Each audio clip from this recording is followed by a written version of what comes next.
Ngayong araw na ito ay sobrang busy ko dahil hands-on po ako sa birthday na aking anak bukas na si Justine. First time po na mangyayari po sa kanya pero simple lang naman na salo-salo at ako mismo magluluto po niyan mga bossing. Bukas po mga boss. Tapos kinabukasan naman sa 28 ay ika 2 years po ni Joelyn. Etong kwarto dito na lang palalagyan ko po ito ng design na parang angel. Simple lang po yung mga balon lang po mga bossing. Tapos dun sa gazebo.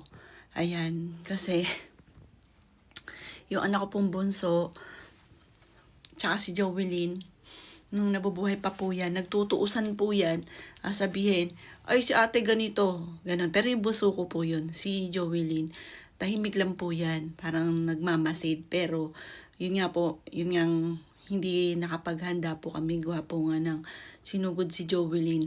Si Justine, nag 50-50 siya na mismong araw ng birthday po ni Joelyn. Kaya hindi nakapaghanda. Pero kung hindi nangyari po yun, ang dami namin plano.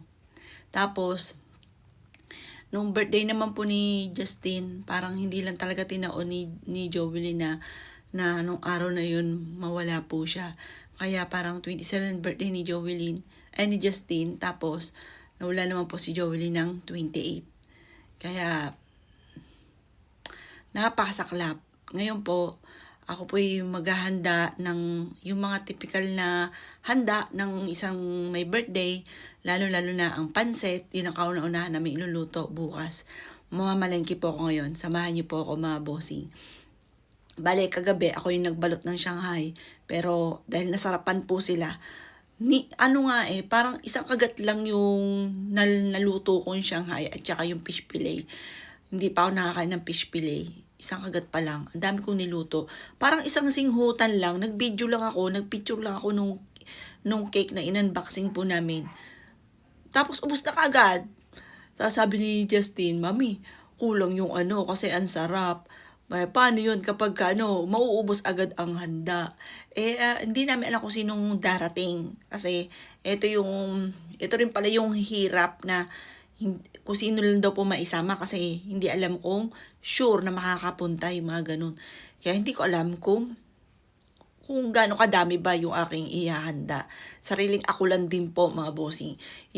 Pinapatulong ko lang yung pinsan ni Joel sa akin. Kaso nga lang ngayon Sunday ay hindi siya makakatulong kasi nga po siya ay may mag-alaga sa tatay niya. Kaya ngayon sabi ko sa anak kong bunso ay tulungan niya ako magbalot ng Shanghai, pansit, ayun, yung mga ganun lang po mga bossy.